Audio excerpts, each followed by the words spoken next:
Grüßt euch. Schön, dass ihr da seid, dass ihr den Weg ins beschauliche Zwotental auf euch genommen habt, hier ins Vogtland. Ich bin René, wir wohnen hier in einer alten Instrumentenfabrik und die würde ich euch jetzt gerne mal zeigen. Kommt einfach mal mit.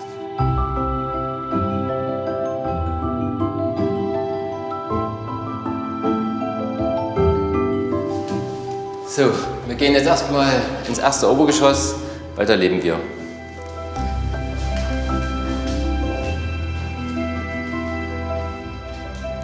So, jetzt sind wir quasi bei uns in der Wohnung angekommen. Im Endeffekt, ja, es ist ein Raum.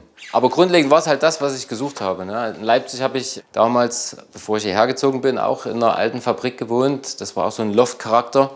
Und das wollte ich halt gerne ganz, ganz nah am Wald haben. Ne? Und 2014 hat das dann einfach gepasst. So, ne? Das Schicksal hatte für mich das passende Objekt parat. Und wie man sieht, viel Licht, große Fenster und Wald. Alles da.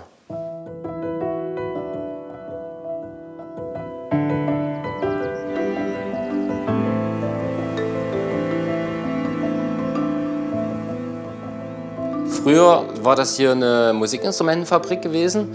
Als ich es übernommen hatte, nicht mehr. Das Haus wurde 33, 34 gebaut und wurde nach dem Krieg dann auch als Wohnhaus umgenutzt. Aber grundlegend konnte man hier diese Wände, die eingefügt wurden, halt alle wieder rausnehmen.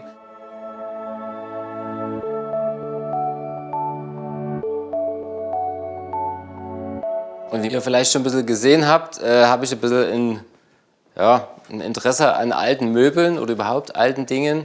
Wobei mich gar nicht so das Alter irgendwie treibt oder fasziniert, sondern es ist eher, glaube ich, einfach der Gedanke der Nachhaltigkeit, dass man halt Dinge, die andere Leute wegschmeißen, gibt es vieles, was man noch einer Nutzung zuführen kann. Und so ist auch das ganze Haus hier eigentlich mit weitestgehend Sperrmüll, den ich über fast 20 Jahre gesammelt habe, ausgestattet, wie zum Beispiel diese Couch hier.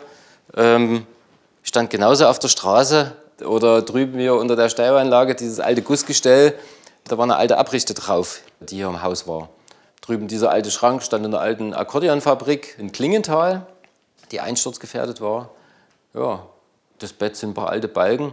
Also hier waltet schon ein gewisser Pragmatismus, möchte ich sagen. So, genau, weil das Leben ist ja auch noch ein bisschen mehr, wie dass ich ja alles anschleife und sauber gemacht habe ich es schon.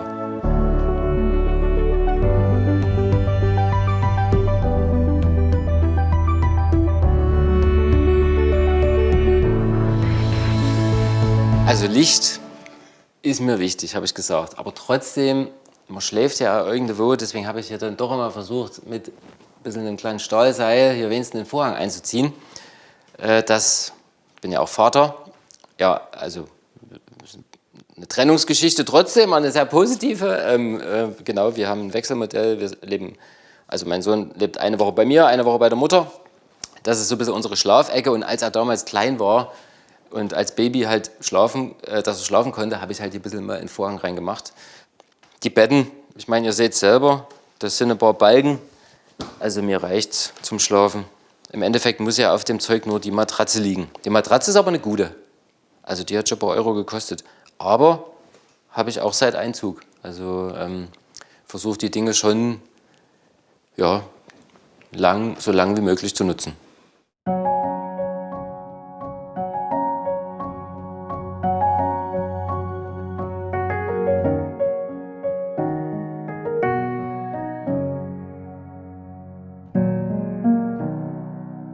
Ich bin ja eigentlich Filmemacher vom Beruf und wie in der Szene üblich hat dann jeder auch irgendwo vielleicht einen Künstlernamen. René Eckert, Filmproduktion, klang jetzt auch nicht so irgendwie toll, fand ich, um damit zu werben. Und irgendwann kam mir Blick ins Freie irgendwie in den Sinn, als ein Begriff. Ich war viel in der Welt unterwegs für Dokumentarfilme, jährlich von Afrika, Kanada, Alaska, sonst wo, also jedes Jahr. Und für mich war das so, Film so das Tool zum Reisen. Ja, um Dinge zu sehen. Und im Endeffekt habe ich ja die Dinge festgehalten, die ich gesehen habe. Also mein Blick auf die Dinge. Und 2014, als ich das Haus hier das erste Mal betreten hat sich so ein bisschen der Kreis geschlossen, weil als ich das erste Mal hier in die obere Etage kam und aus dem Fenster geschaut habe und im Endeffekt siehst du halt, also du guckst halt ins Freie.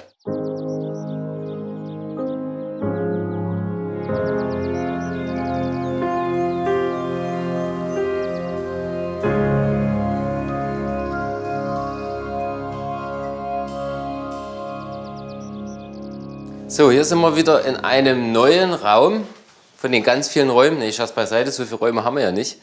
Aber das ist quasi unsere Küche, Schrägstrich Bad. In den meisten Haushalten ist das natürlich separat, bei uns ist es eins. Ja, viele fragen mich an, Mensch René, warum hast du nicht mal ein gescheites Bad irgendwie hier umgesetzt?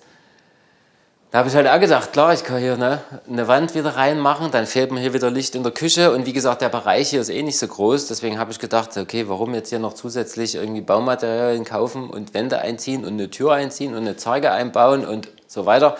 Habe ich gedacht, machen wir einfach Küche und Bad als einen Raum. Hat gewisse Vorteile auch, aber mit Sicherheit auch Nachteile, ne? Wenn du mal Besuch hast und jemand beim Duschen Privatsphäre braucht, der muss dann natürlich unten das Gästebad nutzen. Und wie ihr sehen könnt, also auch geprägt von Altem. Eine alte Tischlerbank hier, eine Schreinerbank, die hier im Haus war, die ist so ein bisschen die Küche geworden. Das Bad, eine alte freistehende Badewanne, die ich aus einem alten Haus gerettet habe. Und ansonsten herrscht hier ganz genau wie überall in den anderen Bereichen doch ein gewisser Minimalismus. Hier werde ich tatsächlich oft gefragt, was das sein soll und warum das sein soll. Aber das ist eigentlich nur ein Überbleibsel von einem Geschäft meiner Eltern. Die hatten damals unter anderem ein Süßwarengeschäft und das waren sogenannte Spionagespiegel. Das heißt, die hat man in die Raumecken gemacht und dann konnte man sehen, ob dann jemand am Regal sich dort irgendwie die Zuckerle und die Bonbons in die Hosentasche steckt. Und ich fand das eigentlich ganz sympathisch. Ich hatte den irgendwann mal über meinem Bett gehabt in Leipzig. Da hast du natürlich auch viel mitgekriegt. Aber hier im Bad ist eigentlich auch ganz geil. Gerade wenn du dann früh mal guckst, Mensch, wie sieht es aus hier? Ne, hast du halt schon irgendwie den Überblick. Und der Spiegel hängt natürlich auch irgendwo dran. Wie gesagt, da sind wir jetzt wieder beim Pragmatismus.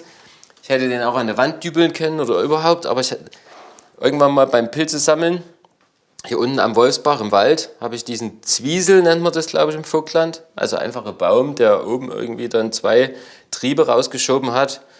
Und er hat zufällig auch hier noch einen ordentlichen Griff gehabt, wo man einmal ein Handtuch noch hängen kann. Im seitlichen Profil wirkt das ein bisschen anders. Da könnte man auch denken, das sind vielleicht 2 Beine. Aber um das ein bisschen zu entschärfen, habe ich hier mal eine alte Postkarte hergehangen, dass man auch ganz klar sieht, okay, das ist jetzt kein Mann, der hier nachgestellt ist, sondern das ist wirklich nur die Halterung für den Spiegel.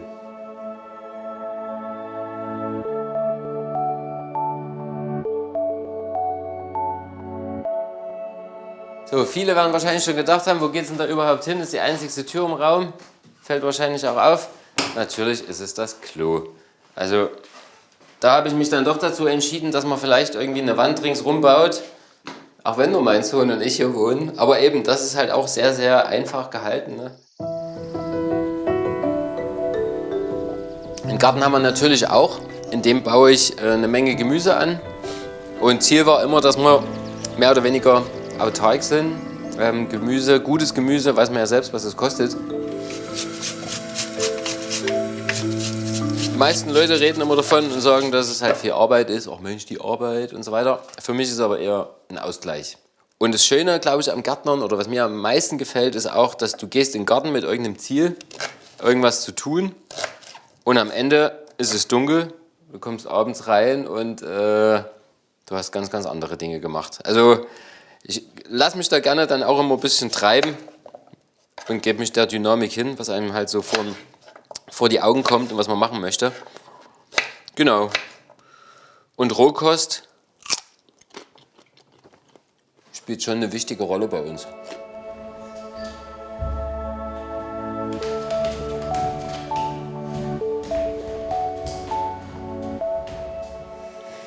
So, wie man sieht, wir sind jetzt wieder woanders. Auch wenn es hier nicht so viele Etagen im Haus gibt, aber das ist jetzt quasi das Erdgeschoss. Als ich damals ein Haus gesucht habe, habe ich schon bewusst nach einem Objekt geguckt, was einfach viel Platz bietet. Nicht jetzt primär für uns, sondern ich wollte halt gerne einfach Freunde willkommen heißen, wollte halt auch irgendwo den Ort nutzen, dass er mir hilft, halt irgendwo den Kredit zurückzuzahlen, auf gut Deutsch. Und das ist quasi eine Ferienwohnung geworden im Erdgeschoss des Hauses für 4 Personen. Hier kommen Gäste teilweise von London und wirklich, also aus vielen Großstädten Europas her, um hier sich mal ein Wochenende im Zwotenthaler Wald zurückzuziehen. Und ich bin da echt baff, auf gut Deutsch, und auch sehr dankbar, dass es wirklich gut funktioniert. Wir vermieten nicht dauerhaft so, aber gewisse Zeiträume im Jahr biete ich an. Und genau, das ist halt ähnlich wie oben gestaltet. Ne? Das sind alles, ja, im Endeffekt ist es Müll. Manche Leute fragen mich immer, oh my God, who was your interior designer? Also letztens aus London waren da welche da und habe ich gesagt, Interior Designer, alles was Sie hier umgibt, ist Müll.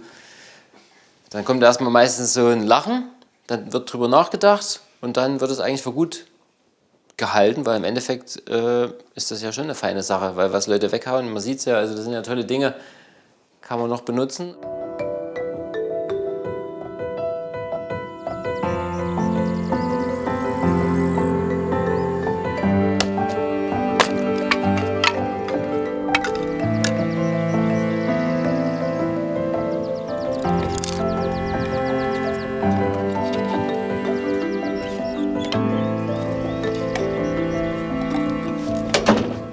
Ja, auch wenn das vielleicht ein bisschen protzig wirkt, aber mit 40 oder bevor ich 40 wurde, habe ich dann gedacht, du kaufst dir sonst nichts so zum Geburtstag.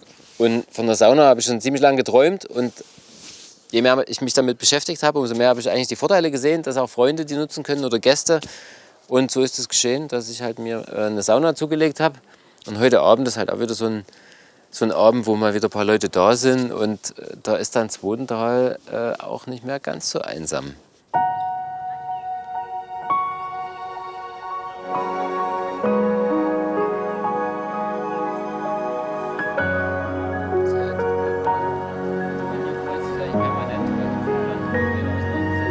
Das ist genau die Tomatenmelanie im Vogtland.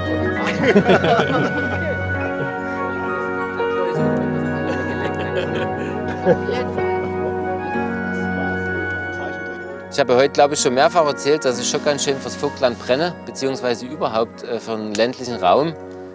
Und wo viele, denke ich, viele Menschen Probleme sehen, sehe ich, denke ich, eher Chancen und Freiheit oder Gestaltungsraum. Und wie es der Teufel will, vor 2 Jahren hat ein Haus meinen Weg gekreuzt. Das war das erste Herbergshaus, so Sommerfrischer Euberbrunn nannte sich das, im Nachbardorf hier. Und ich habe mich des Hauses angenommen. Es gibt große Pläne, was die Nutzung angeht, die gemeinwohlorientiert auch sein soll. Das heißt, dass in dem Haus auch Kultur stattfinden wird. Also findet auch schon, aber auch vermehrt natürlich dann in Zukunft. Ja, und die Sommerfrische Euberbrunn, das wird jetzt mein neues Abenteuer.